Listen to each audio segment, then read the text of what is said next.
Howdy, everybody at Shasta College. I know it's Saturday, but maybe sometimes we're, we get a little behind, like I did this week. And I meant to make this video a day or so ago, but I'm making it now. So I want to talk about a few things before I talk about Martin Luther. About the journal reflection. The journal reflection, I did explain it. I'm going to put a sample in announcements in the next day or so. You'll see what they're going to look like. We're in this class for about 6 or 7 weeks. Each week we'll have an entry. The entry will say something about what I lectured about, what movies you might have seen, what papers you might have written, um, and your reflections on it. Did you learn anything? What did you get out of it? Was it worthwhile? That's why it's called a journal, like a diary entry and reflection. And then you save that in a file. And at the end of the course, the last day of course, you'll upload it into the assignments, which I'm not going to post until the very last week. Okay. Um, what else? If you miss any part of the week, tell me. Just say missed this, missed this. That way, and I don't need any excuses. We all have lives. Just say you missed it. Then I'll know. If you missed more than one, really, you will lose a lot of points because simply this is a short class and you shouldn't miss any of this. But I understand life gets in the way and sometimes we have to miss things. Just be honest about it. Okay, thanks. The other thing is the essay. Now, what I'm looking for in this essay is not just a bio that you picked off the internet or have AI write it for you or you got it on Wikipedia. No, that's boring. I want you to look at the documentary I showed. If you did the readings in the book, that's great. But there's a lot of reading online too you could do. I hope you do. Research it. And analyze why Martin Luther matters, not mattered, but matters to this day. Religion, as you well know, is circles the globe. We've got a bunch of religions, and this at one time, the Holy Roman Church, Catholic Church, was the ruler of the world. They actually had their own army. If you didn't believe in them, they'll send an army after you.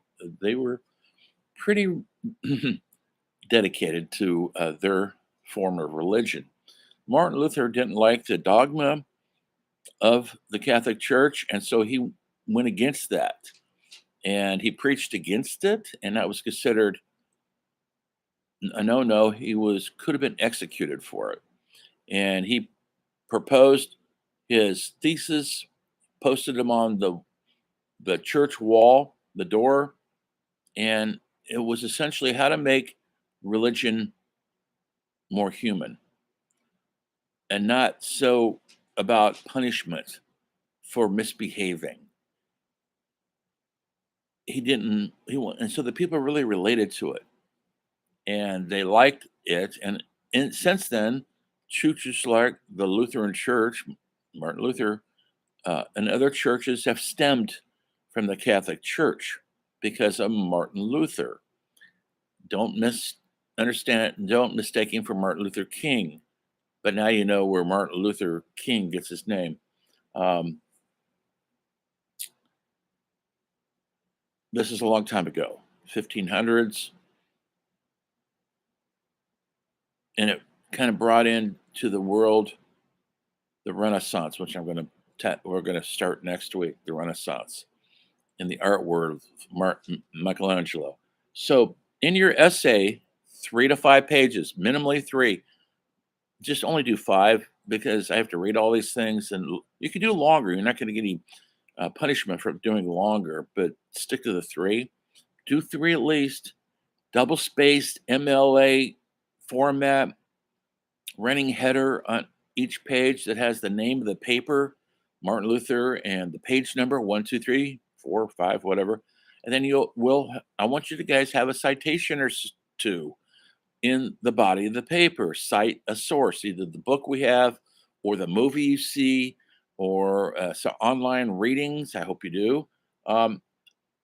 And if you know how to do a citation, You do the citation in the body of the paper at the end of the sentence, and then you have a citation page, which is called Works Cited, and you list that citation in more detail.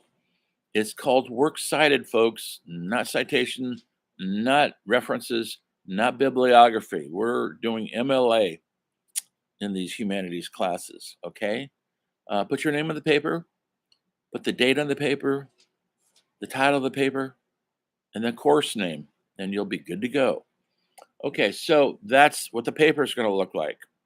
You upload it, and I grade it. It takes me about a week to grade these things, and I do give comments back. Not a lot, unless it's horrible, or if it's a masterpiece, you'll get good comments. But anyway, I want you guys to think and critically analyze why he matters in your own words. I don't want to see a bunch of copy and paste stuff from the internet. I could tell. If it's way too sophisticated, that means some PhD student from Harvard wrote the paper. Use your own words by looking at the paragraph, what you're researching, and scribbling down some notes and putting what you just read into your own thoughts, analysis, and your own words. Okay? Um, that's what that's all about. It's due next week. Please get it in on time. I appreciate it. Then we'll go off and running on another subject next week. Anyway, Martin Luther, uh, I won't talk too long because it's Saturday and we all probably have busy lives, fun stuff to do. And the weather's cooling down a bit, so it's nicer. But he was, there's a great play written by John Osborne in the 50s called Luther. And it's wonderful. You could quote that if you want to go look at it. Um, he was a radical clergyman who believed that the teachings of Jesus Christ should be understood and easily followed by the common man. The Catholic Church didn't believe that. They believed they were the highest order and you were to listen to what they say and obey that. And his theory was you don't need to be threatened to believe in Christ and God, which was the predominant religion of the day. Okay? And that's why he mattered. And he matters to this day. That's it, folks. I'm going to bow out. I'm going to go out and see some live music. Hope you guys are doing something fun this weekend. It's Father's Day. Happy Fathers out there. I don't know. My dad's been dead for 20 years, so I don't have to buy him any more presents. But my brother's a father, and I wish him a happy Father's Day. Take it easy. Be safe out there. Be careful. And remember, knowledge is power.